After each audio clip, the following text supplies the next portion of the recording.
Okay, let's see. I'm going to start going over this presentation 13, intervention analysis. Okay.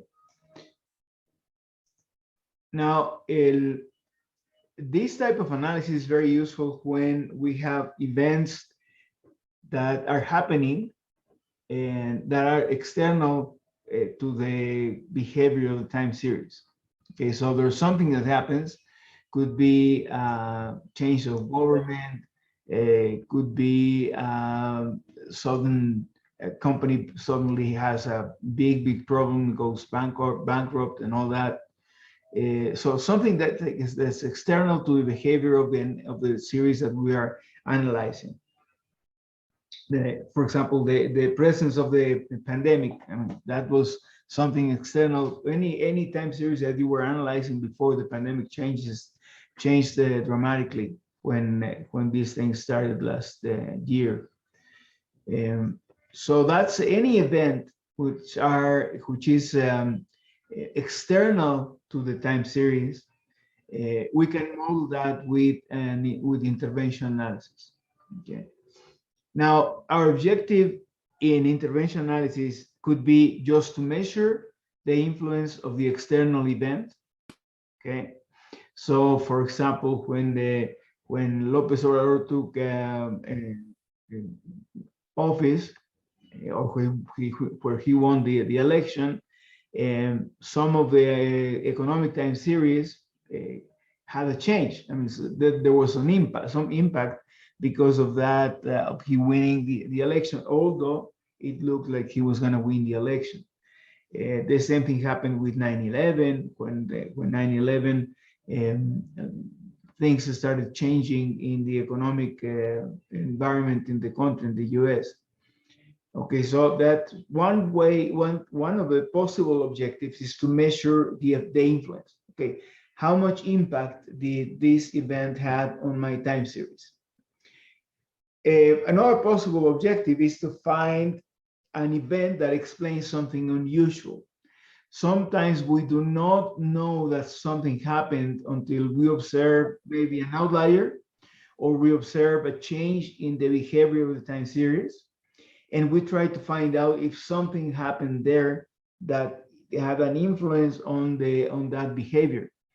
And we may not find anything, but just the presence of an outlier or a drastic change in trend, for example, in a time series, could lead us to believe that there's something that happened in that date.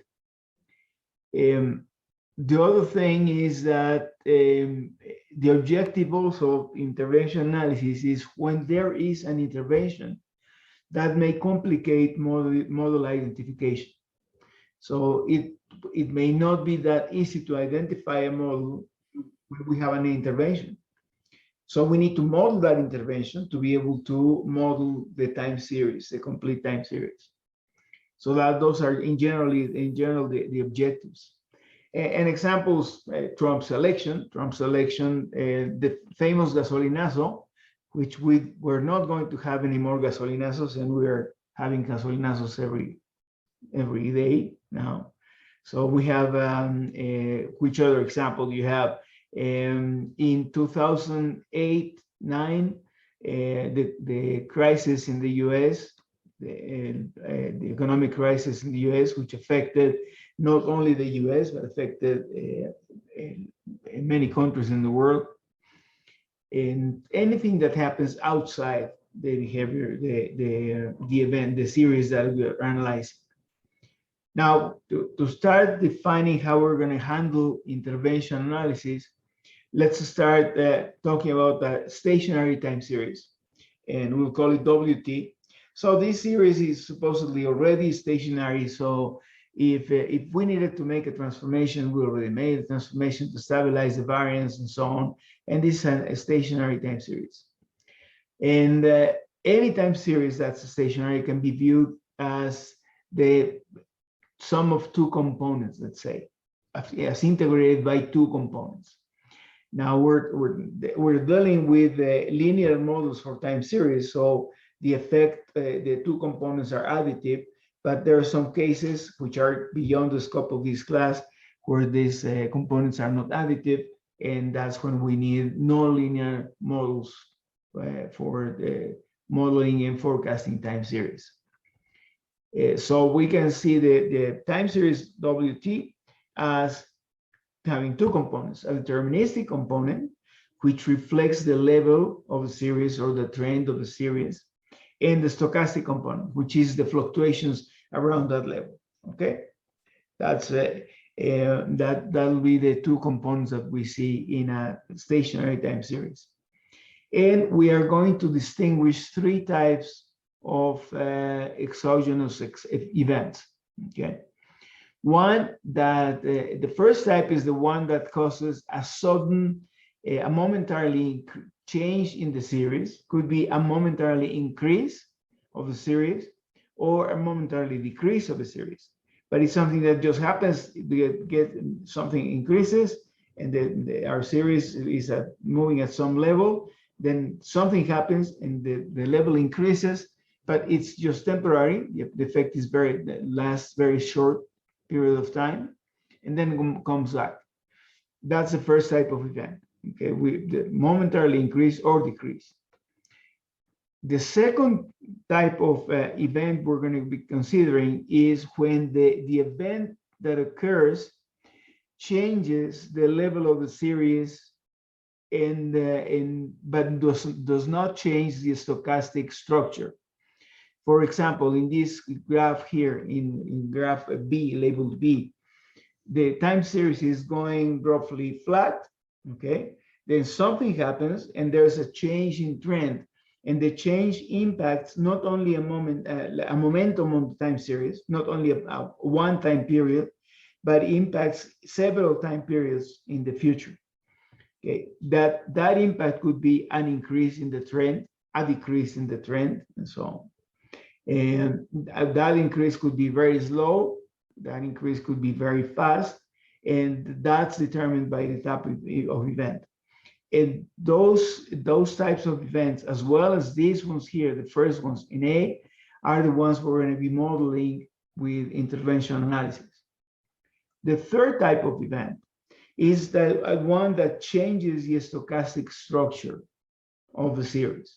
Okay, in the first two, the stochastic structure doesn't change.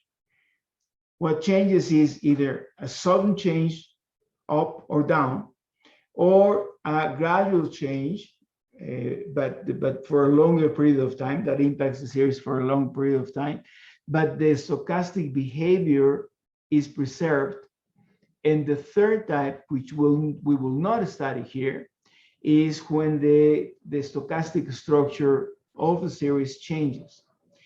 To handle those, there's other methodologies that we can use to handle those. Okay.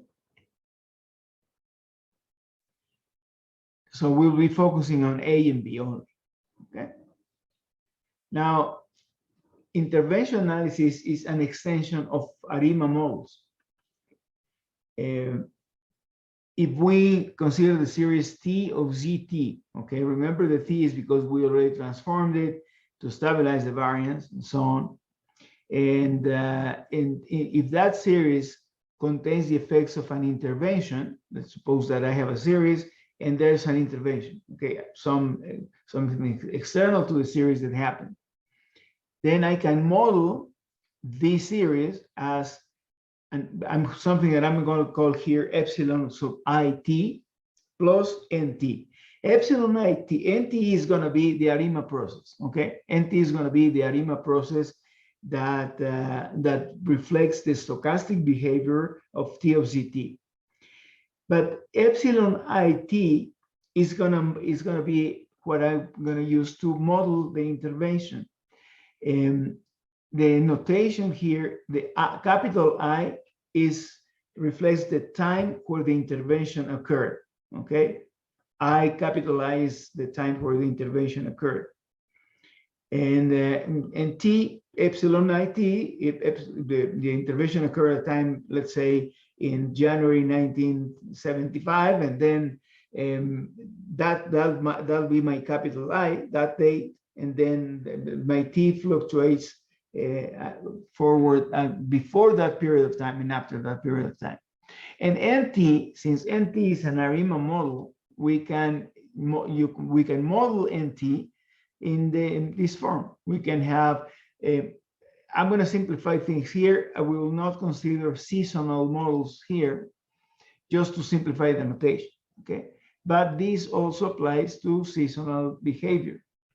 I may have a series that have a seasonal behavior, and the methodology we're going to work out here applies the same.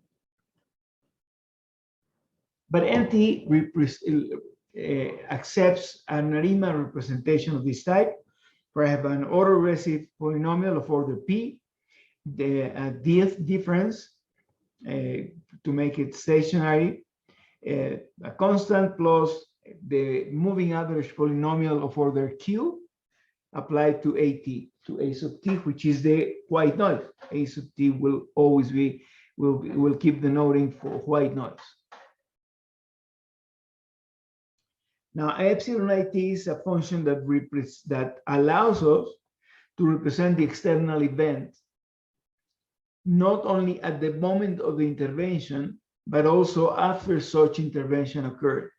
So this epsilon IT will have the property that it will be 0 before ith period, before the intervention occurred, it's going to be 0. And then it's going to be some function after the intervention, after time E, capital I, sorry, after capital I. Okay. Now, these intervention functions are dynamic functions. Okay. The epsilon IT has to be a dynamic model because we're modeling an event that occurs at some point of time external to the series, and that may have an impact after that event occurred. So since it's a dynamic model, we can express that model as with different equations. The same that we can express the same type of equations that we use to model ARIMA structures, okay? So we're going to find a pulse function.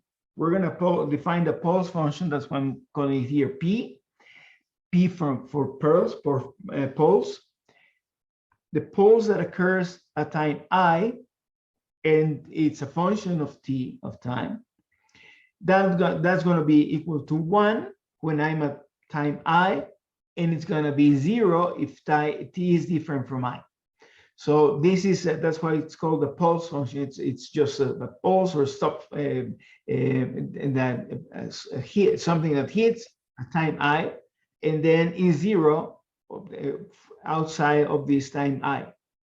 Okay, and I again denotes the time, the moment at which the intervention occurred. Since we will model epsilon IT as a dynamic function, we can express it as an equation of this type.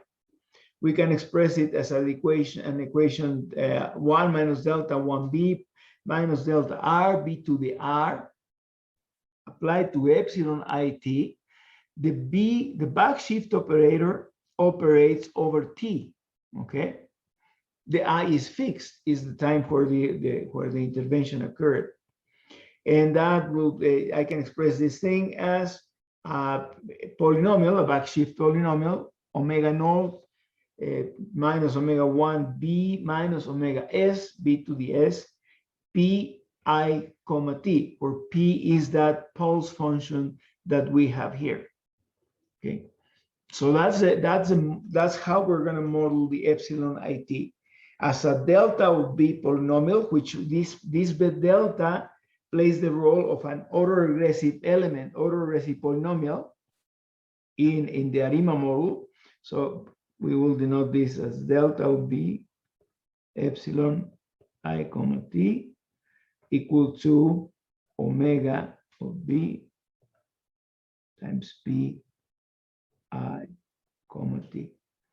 And omega will be a polynomial of order s, and delta will be a polynomial of order r. Okay, those are the orders we're going to be using for this dynamic model. Okay. Now, the solution to this equation will depend on the condition that epsilon I t is equal to 0 for t less than I. So anything in the past, anything before the intervention, I don't have an effect. Okay, there's no effect before the intervention. So epsilon I t will be 0 if t is less than I. Okay. That's the initial condition. Yes. Was there a question there? No, sorry. I turned on my microphone by accident. Sorry. Okay, no problem. Okay. So now, if, for example, let's suppose that R is equal to S and is equal to 0, then epsilon IT has a very simple form. Epsilon IT is only going to be equal to omega naught times PIT. P is that pulse function. Okay. So that's if the order of the polynomials of delta and omega are 0, then the dynamic function epsilon IT is simply a constant times the pulse function. Okay. What happens if R is equal to 1 and S is equal to 0? If R is equal to 1 and S is equal to 0, then what I have is that epsilon IT will be equal to omega naught times PIT, and that divided by 1 minus delta B. Remember, the polynomial is 1 minus delta 1B minus delta 2B squared minus delta R B to the R. Apply to epsilon IT equal to omega 0 minus omega 1 B minus omega S B to the S, and this applied to PIT. Okay, so if R is equal to 1 and S is equal to 0, then I have 1 minus delta 1. In this case, we have 1 minus delta 1B epsilon IT equal to, and then omega 0, because S is equal to 0, right? So omega 0 times P I comma T. And therefore, epsilon IT is this expression here. Okay. 1 minus delta 1 is omega 0 divided by 1 minus delta 1B PIT.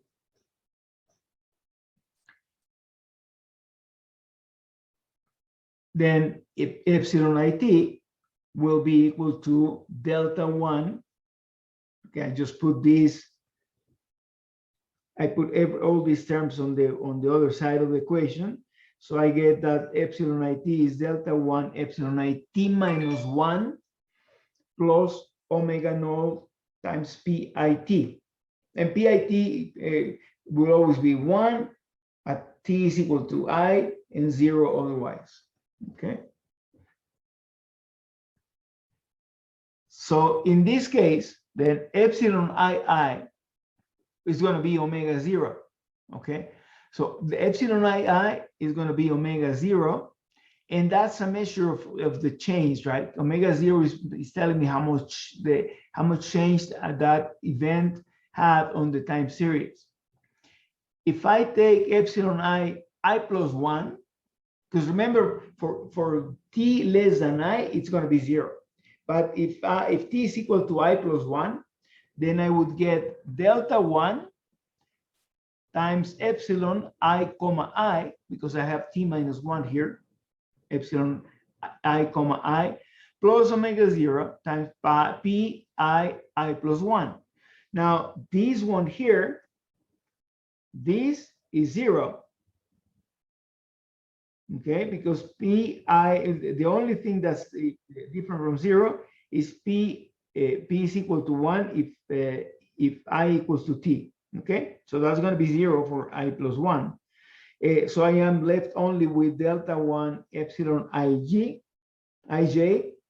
which is delta 1 omega 0. Okay, that is exactly delta 1 times omega 0, my epsilon at time I plus 1. If I do it now for t equals I plus 2, so I go 2 periods after the intervention, then what I have is that epsilon I plus 2 is going to be delta 1 squared times omega 0.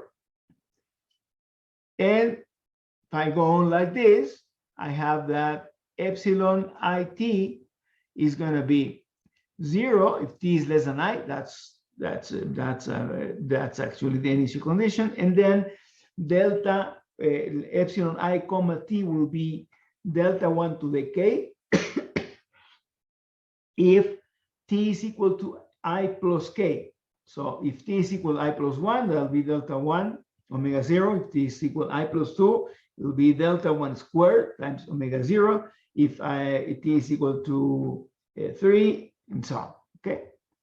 So once when I have delta, when I have t is equal to I, okay, which is this case here, that sort of gives me the initial either jump or decrease of the series, right? If omega 0 is positive, that'll be the increase on the series. And then after that, the size of delta 1, the value of delta 1, will determine how that value gets either reduced or increased, depending on omega 0, if it's positive or negative. Okay. So now let me erase this thing. So that's one case where R is equal to 1 and S is equal to 0. Now, if both are equal to 1, if R is equal to 1 and S is equal to 1, then what I have is 1 minus delta 1 B epsilon I comma T equals to 1 minus to omega 0, sorry, to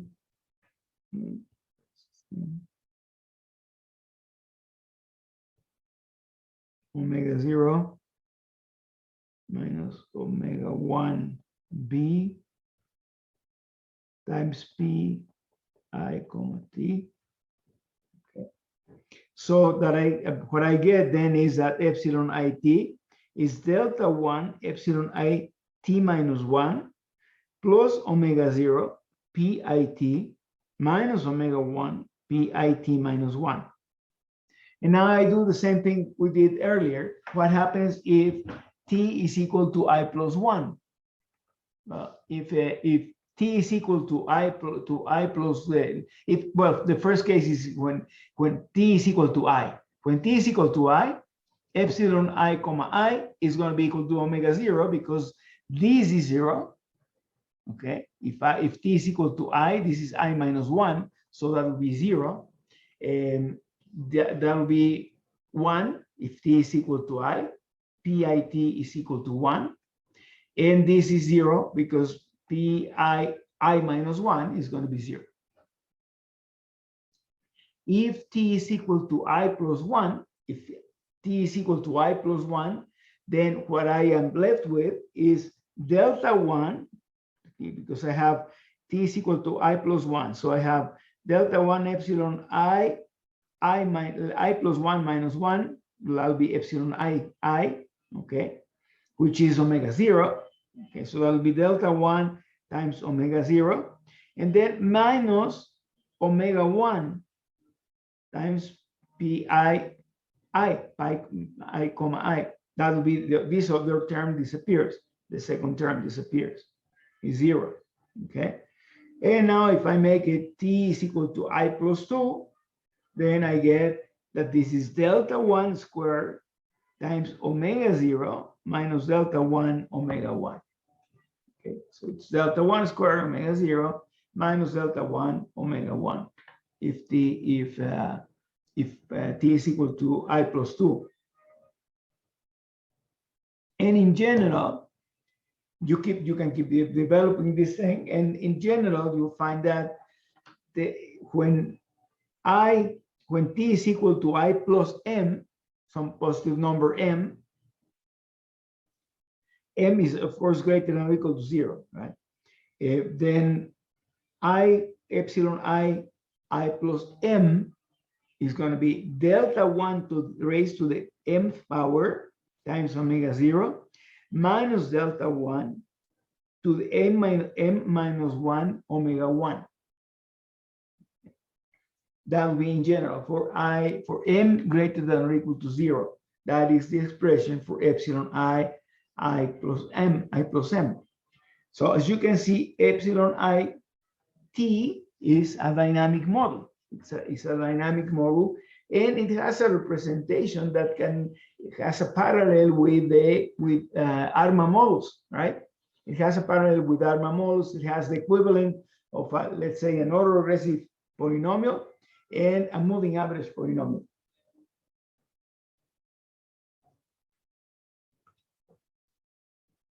So epsilon it can be written in this form: 0 if t less than I. It's going to be omega 0 if t is equal to I, and it's going to be delta 1 to the t minus I, omega 0 minus delta 1 to the t minus I minus 1 times omega 1 if t is greater than I. Okay. So if you were to plot this function, that will give you the form of that intervention, the plot of that function.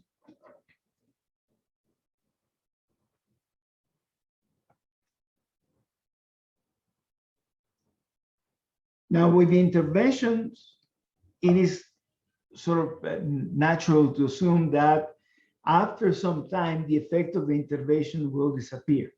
Okay, so yeah, when Trump won the election in the U.S., there was an effect on the exchange rate, Mexico peso versus dollar, but that influence, once the election passed, that influence tends to die. Okay, that's the natural assumption. There's an intervention, and then after the intervention, the effect on the time series will tend to die. Okay, for this type of intervention where there's a pulse function. Okay. Now, the fact that it's reasonable to assume this thing, that the effect will die eventually, leads us to what's called the stability principle. Okay, the stability principle is essentially that it essentially says that when there's an intervention, then things will move suddenly because of intervention, but then they will stabilize.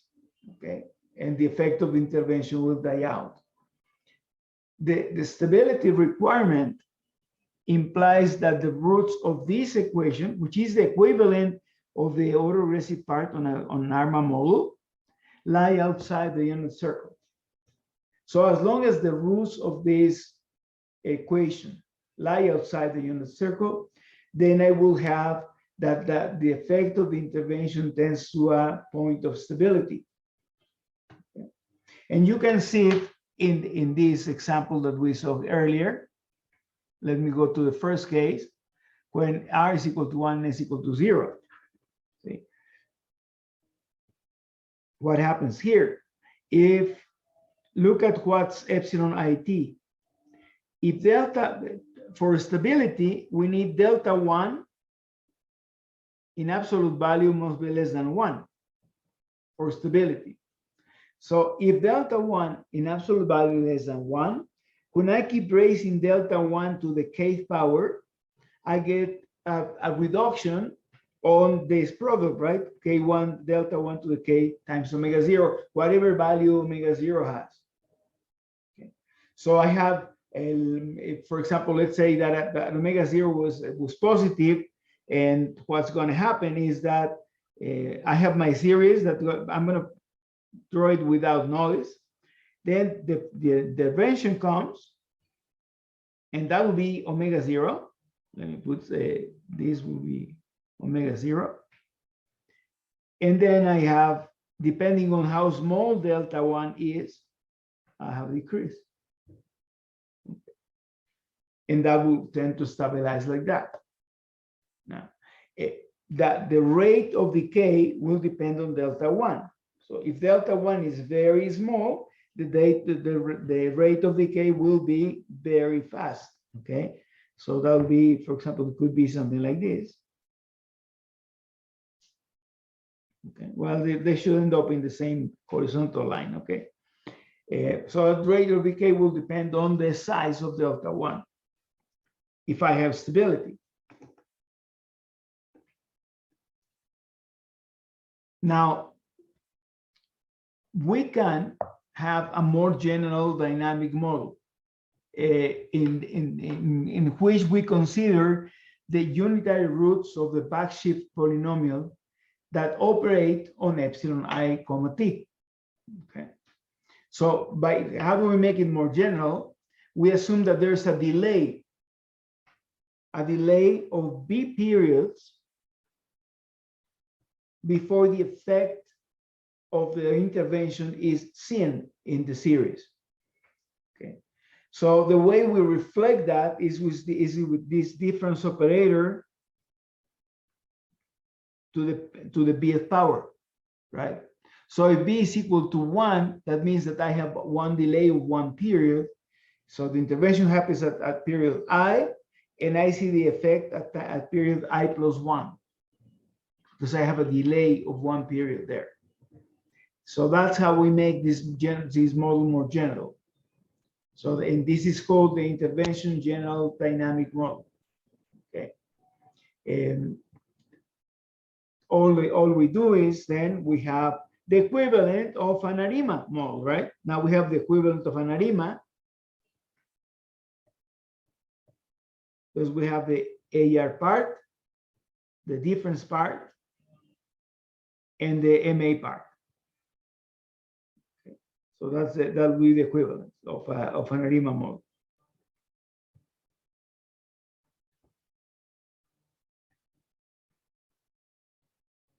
Then the model, starting from this model here,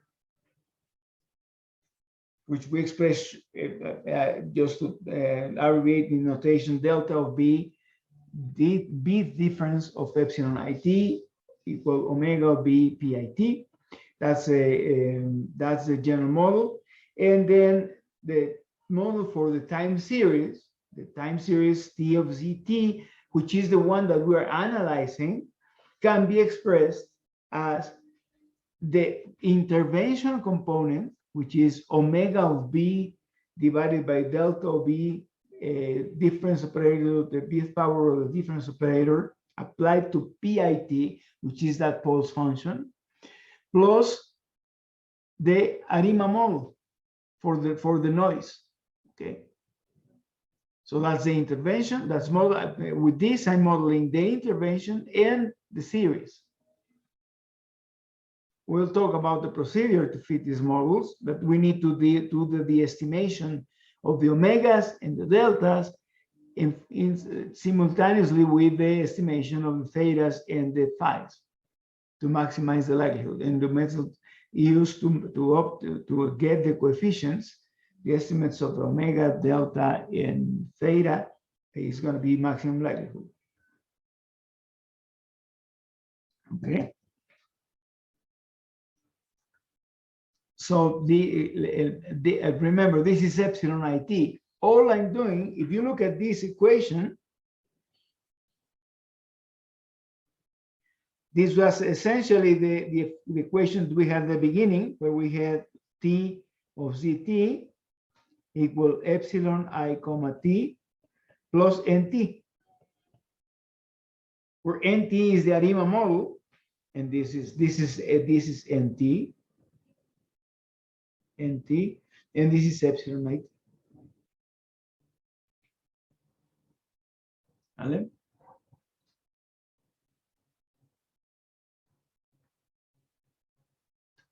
How are we doing so far? No concepts clear so far up to this point? Yes. Okay.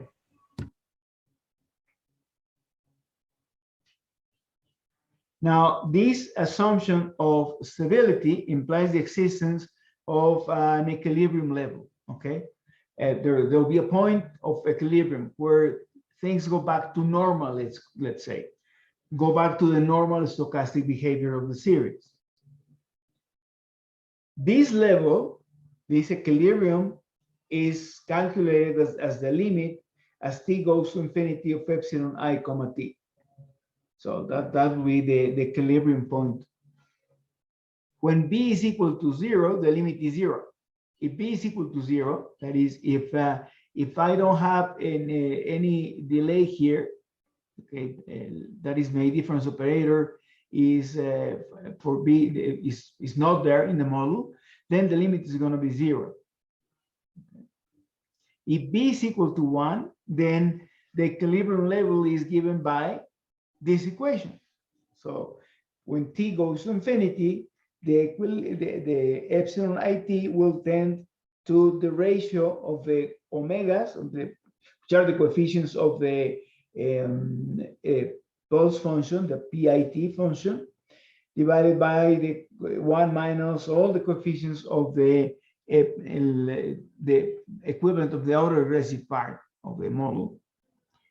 And depending, this could be, if it's positive, it will be the gain due to the intervention. If it's negative, it will be the loss due to the intervention. So in general, we always call it the gain, because if it's negative, it's not a gain, it's a loss. That will be the gain due to the intervention, that limit. Now, we're going to see ways to find out which type of model will represent the intervention. However, if there is theoretical knowledge, if there is a subject matter expert which knows by in theory what should be the effect of an intervention, that's the type of model we should consider. For example, in a manufacturing process, the process engineer will have some knowledge about what would happen if I increase the temperature suddenly from 100 degrees to 150 degrees. They would expect some result based on the physical conditions of the process. And that type of behavior that has to be reflected in the intervention model that we're going to fit. Although we'll see ways to try to identify which is the right model to use. Okay. But first, try to use subject matter expertise to determine which type of model. Many times that's not possible. Okay, if you look at a phenomena like what happened with 9/11. Well, 9/11, nobody could have predicted that 9/11 was going to happen, and nobody could have sort of a theoretical background to say if this happens, if there's a terrorist attack of this nature, then what's going to happen to the internal to the gross national product is going to be that nobody can. I mean, there was no theory behind that, because nobody that an event like that had never occurred before. Okay, but in chemical processes, in manufacturing processes, where there's more physical knowledge of the phenomena that's behind the series, then it's usually possible to find a theoretical model that reflects that the effect of the intervention.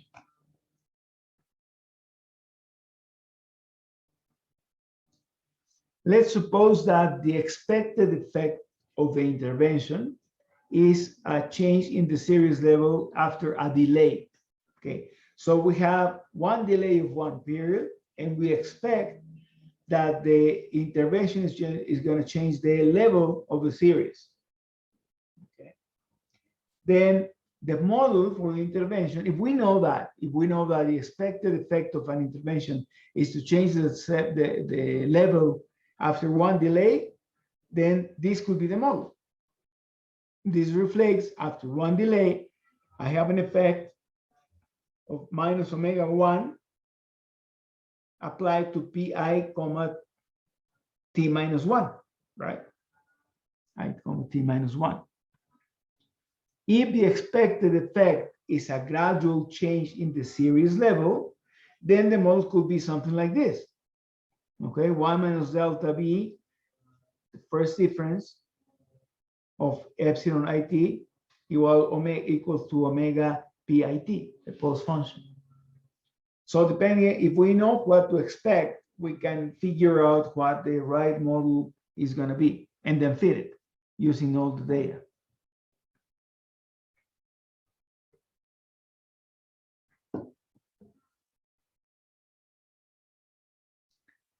If what we expect is a change in slope, only in slope, then the model could be this, a second difference of epsilon it equal omega pit. So the model for epsilon it will help us model different types of interventions. Okay, will help us model a change in slope, will help us model a change in level, and so on. These are some examples of the effects of intervention. This is the now here I'm using another notation, st. We saw the post function, right? The post function pi comma t is equal to 1 if t is equal to I, and 0 if t is different from I. This function could also be replaced by a step function s I comma t, which is going to be equal to 1 if t is less than or equal to I, and 0 if t is less than I. Okay, so that's a step change in the series. So I can use that as step function also instead of the p function. In general, we use the p function, but it could be a step function instead. Okay. For example, this is using that step function in the model. If the model is w omega times bst, here the time of intervention is denoted by capital T. Okay. This capital T is playing the role of the capital I. The intervention occurs at capital T. Then what we will expect to see in the series, or this one here, what we would expect is our series is like this, and then there's a change and moves like that. It could be a decrease also in the series, right? If instead of this model, we have this model, well, I'm going to go in this sequence first with the step functions to go with the letters A, B. In this case, that we still have a step function, but now we have a 1 minus delta B on the applied to epsilon it. So what we would expect to see is something like this. So translating that into a time series that we're observing, we will observe something like that, and then something gradual like that. So, and what we have to do to identify the model is sort of imagine what's happening. Imagine that the type of behavior that we are seeing is something like this. Okay. This is another example where there's a change in slope. Okay, omega b divided by 1 minus b. So here I have one difference. So I have a change in slope. Okay. Now, if you look at this thing, if you were to picture a delta here instead of this 1, delta would be equal to 1. That would mean that the root of that delta b polynomial would not lie outside the unit circle, and therefore they will not converge. So I have an increase in slope, just like that. Now with the pulse function, if I have my model that where R is equal to 1 and S is equal to 0, I would be something like this. I would have a series that goes, let me see. For this case here, my series would be going like that. Then there's a sudden change. Then it reduces like that.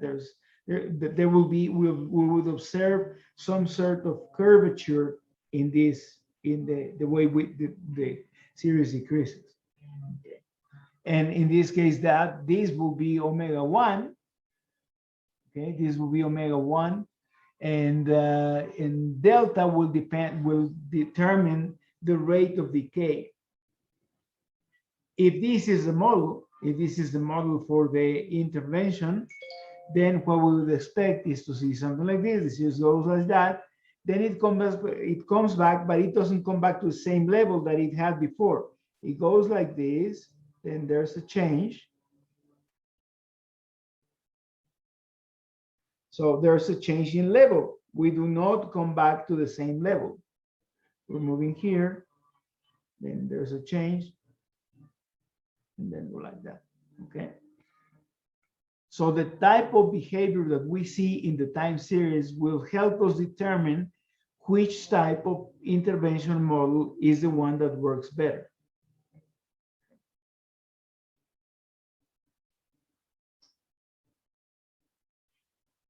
I took this thing from the Victor Guerrero's book, because it's a very useful table.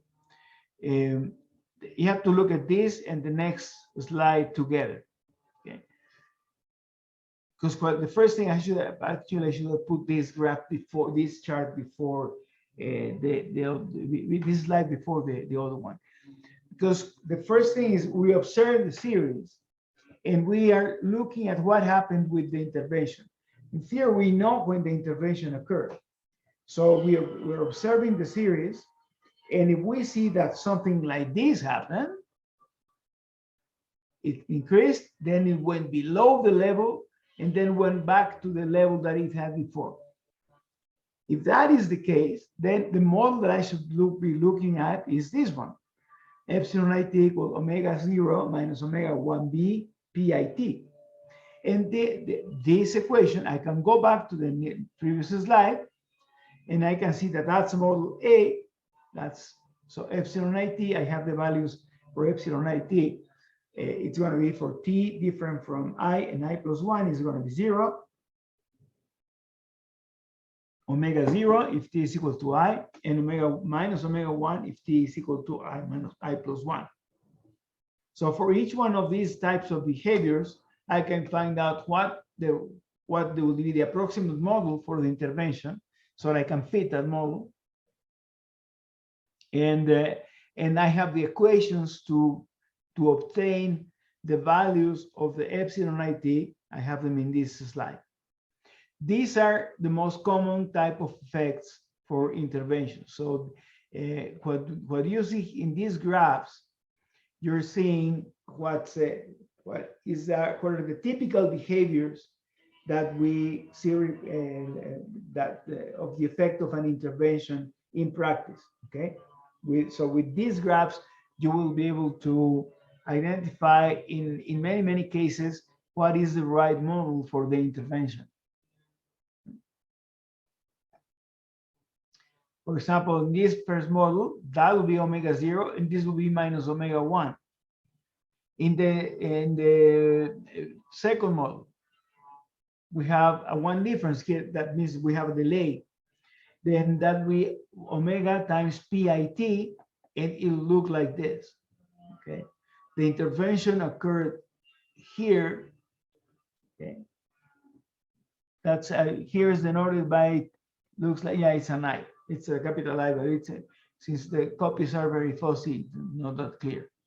Okay, so that will be omega. this size will be omega. So if we want that will start telling you how we're going to determine is the effect of an intervention is significant or not. We'll be able to determine that. There's another test that can be done. We'll see it now. But one easy way to determine if the effect of intervention is significant is if omega, for example, you fit this model, and if omega 0, the estimate of omega 0 and the estimate of omega 1 is significantly different from 0, that means that the effect of the intervention was significant. Same here. If let's say the p-value when you test the hypothesis that omega is equal to 0 against the alternative that omega is different from 0 is very small, then that means that this change was significant. Okay, that's the KC, which is this one here. I have R is equal to 1 and S is equal to 0. That's the one I drew earlier. Okay, the series jumps. The size of omega is the size of the impact, and then when you multiply the delta times omega, if delta is very small, this will die faster than if delta is closer to 1, for example, in absolute value. Okay. All these graphs, you can take the symmetrical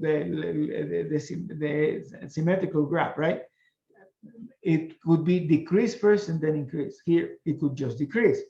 Here, it could this change could have been decreased and then go back to the same level, and so on.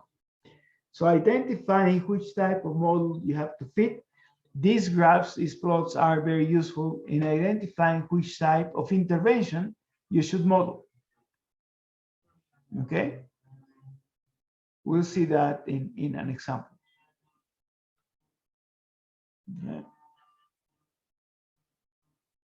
So how do we do the analysis? What are the steps? First, we have to determine the moment of the intervention, okay? When that event occurred. Now, if we don't have an event that we already know that occurred, but we have an outlier, if we cannot find a significant event in that date where we have that outlier, then there's no justification to do intervention analysis. There needs to be an external event that we can identify. So we determine the moment. The usual procedure is we model the series up to a period before the intervention. Okay, we know that an intervention occurred in January of 1993.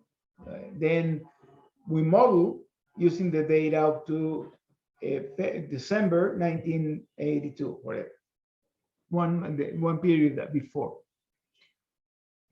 Then, based on the graph of the series, in knowing where the intervention occurred, we try to determine a possible model to represent the effect of the intervention.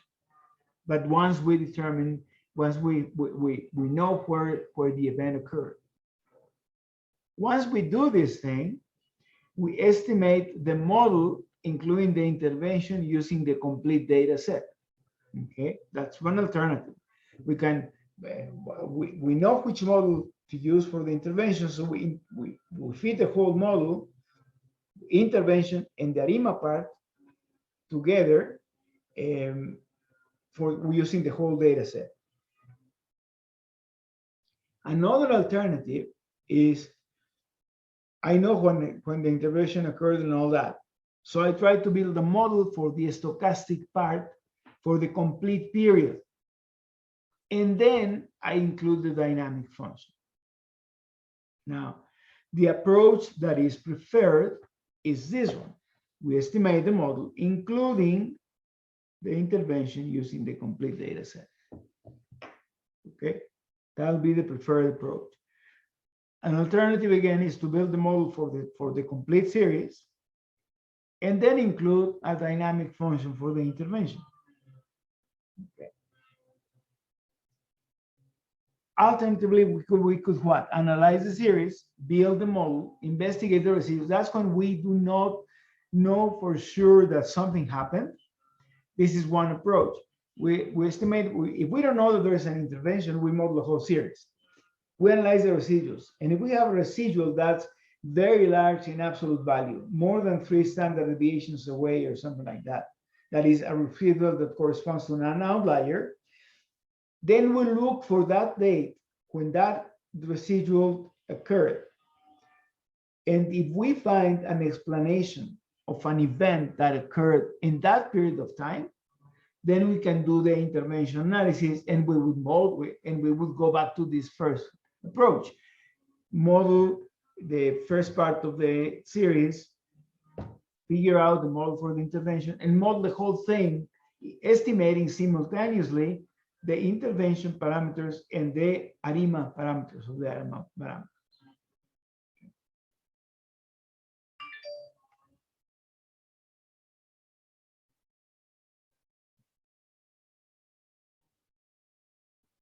Now, again, to see if an intervention had a significant effect, Box and Tiao developed a statistic to do that test. We can simplify the procedure just looking at the coefficients of the intervention model to see if they're significant or not. But this is a formal test to determine the significance of an intervention. So what Box and Tiao defined was the statistic C, and they used the letter C for change to see if the change was significant or not. That is the sum from h equal to 1 to capital H of the errors one period ahead. So I take the error when I'm at time I is the time of the intervention. I minus 2 plus H, 1 period ahead.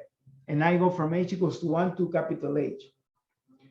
So I look at the forecast and the forecast error 1 period ahead, starting with the period I, divided by the estimate of the variance obtained with when we fit the model.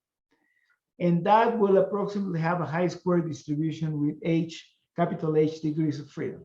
So that's a way to test it. Okay.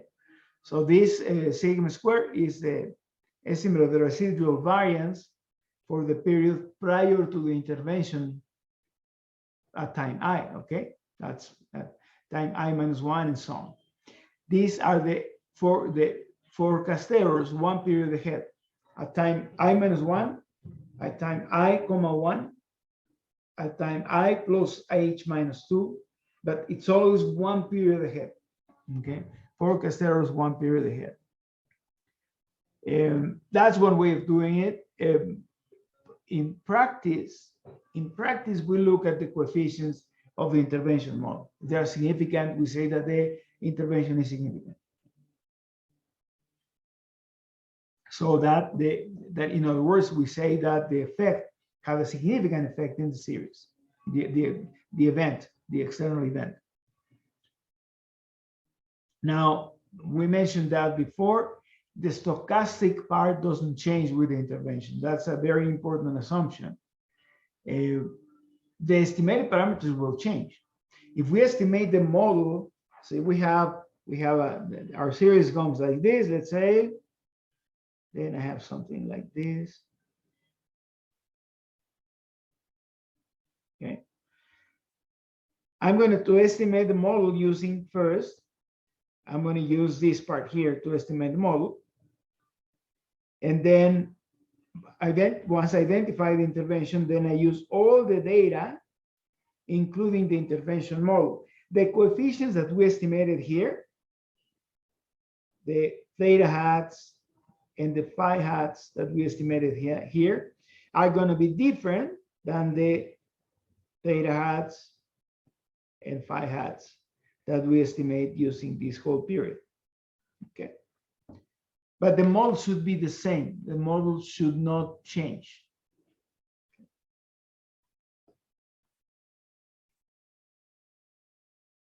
Okay. So let's now go back to R.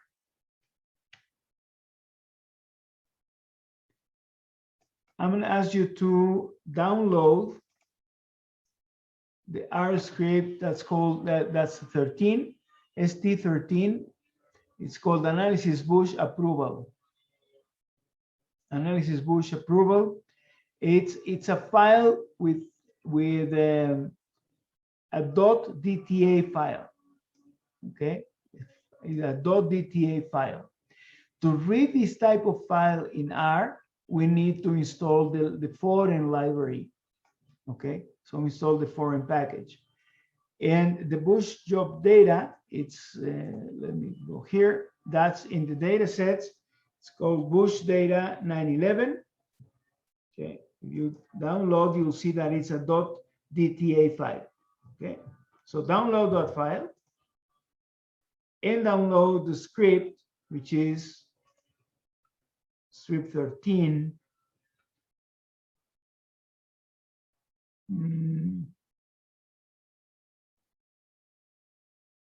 Which is the data that I told you.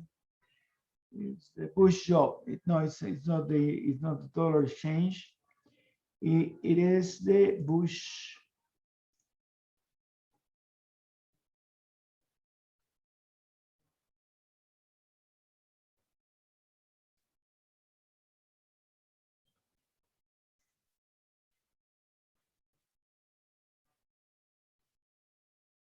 approval rate. It's this file here. It's bush approval rate. That's a script. Okay.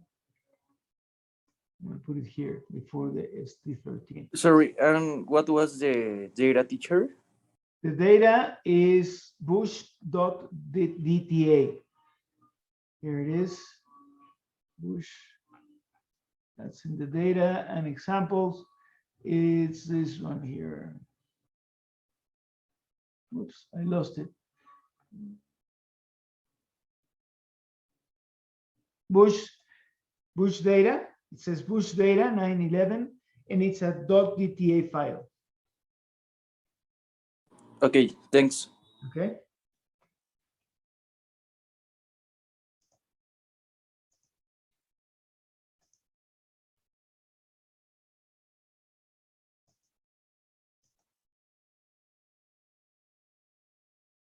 Okay.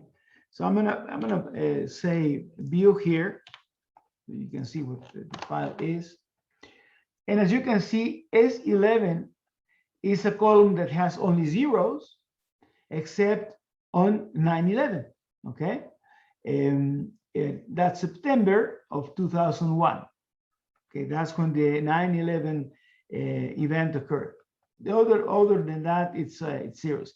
The last column, ignore it. This is part of a larger file where that involves also an Iraqi invasion stuff.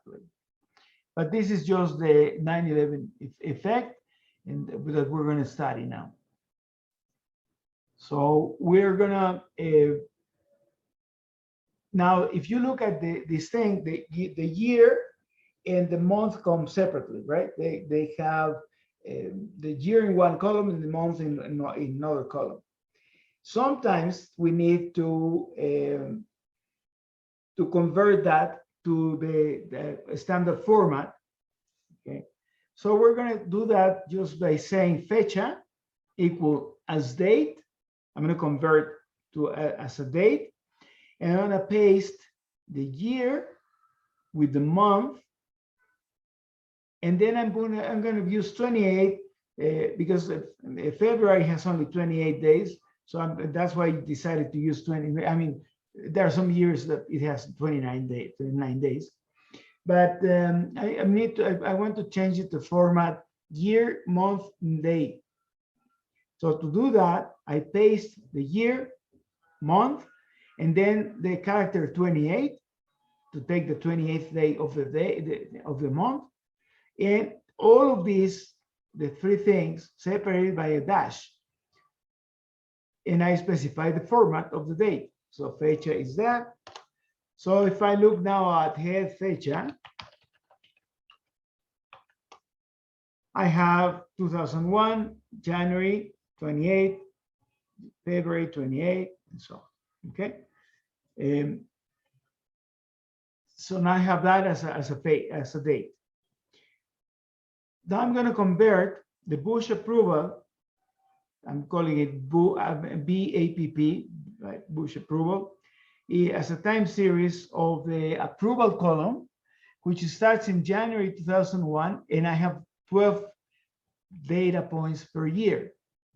So I convert it in a time series, and I'm going to plot it. I'm going to put a line in 9/11, in September of 2001. Okay, so that's where the intervention occurred. Okay, here's 9/11. Now, there's something important to consider here. The event occurred, and these approval rates are not measured continuously. They are measured only once a month. So the exact moment where the effect is observed could be between this period and this period, okay? Because it's not we don't have, the approval rate was not measured exactly the day on 9/11. That was not the case. Okay. But we can observe the effect, and you can imagine here that the trick here is to try to imagine which type of model can reflect the type of intervention that we're seeing. That's the whole thing here. So if you look at this graph, you can imagine that the series is coming at some level, then there's a jump, and then there's a decrease in the series, and it looks like it could be going below that original level, or just going to, so we don't know what's happened before that. Okay, we don't know what happened before this thing. Actually, Bush was not in power, I think, before that period of time. So we don't know. Okay. Now, this is a case where we have very few data points before the intervention. Okay. This is a case where we have very few data points before the intervention. So our tool to identify the model would be essentially to figure out which type of intervention can reflect this type of behavior. Okay. So we can go back to our slides and see which type of intervention. We're supposed now to identify the model for the ARIMA process for the Bush approval rate. Since we have very few data points before that, and we assume that the stochastic structure does not change, we're going to use, in this case, the whole data set to figure out which type of ARIMA model we have, okay? Because we don't have enough data before the intervention. So I'm going to identify the ARIMA process with the whole data set. And clearly, the series, as we can see here, is not stationary. So I'm going to need to take a different, and I can compute the ACF, and it's dying very slowly. Okay, the ACF dies very slowly. So we need to probably take a difference here. Take a difference, and now it's all noise, right? Now it looks like it's all noise, this model, right? If we looked at now let's look at the standard deviation of these things. I forgot to put that here. I'm gonna look at Z of BAPP and SD of D1 BAPP. Oops. D1 BAPP. So I did not over difference. So that difference was essentially required. Now, according to this thing, this is only noise. This could be because of the autocorrelation. that could be because of the autocorrelation. That could be because of the intervention sort. Okay. So looking at the first plot,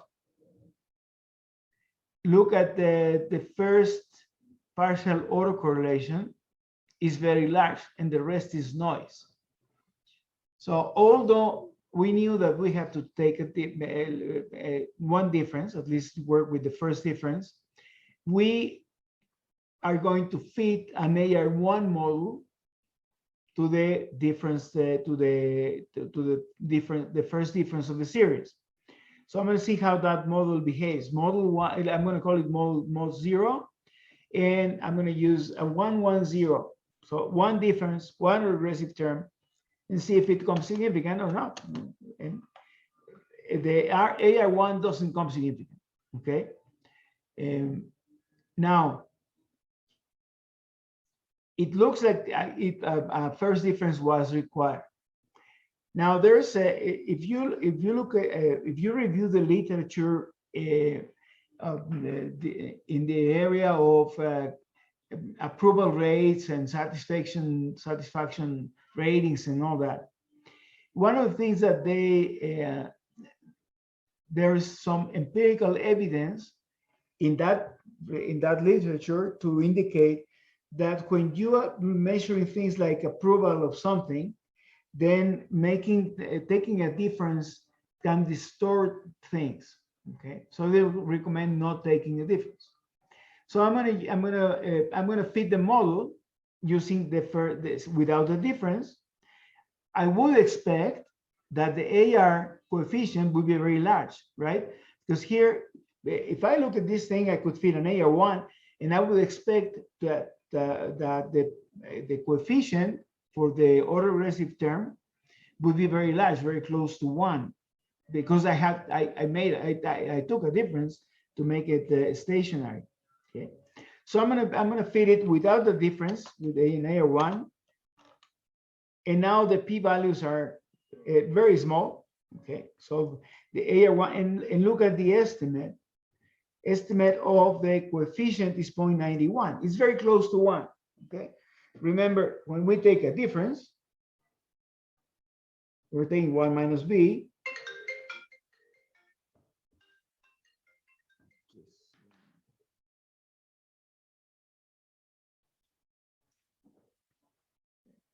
So when we take a difference, we're doing the same, right?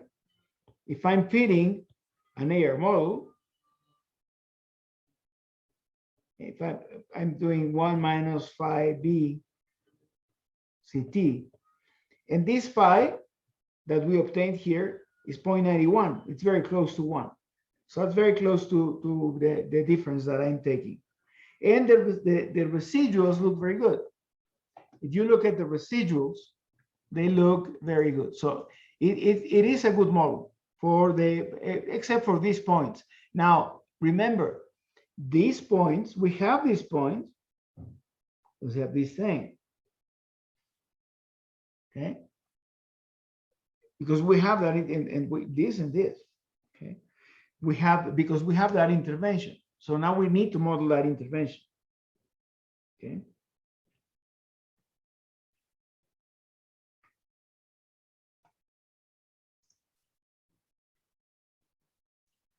Now we're gonna look at recall the time series plot that we saw. Okay, I'm gonna do the chart again. How are we doing in time? Oh geez.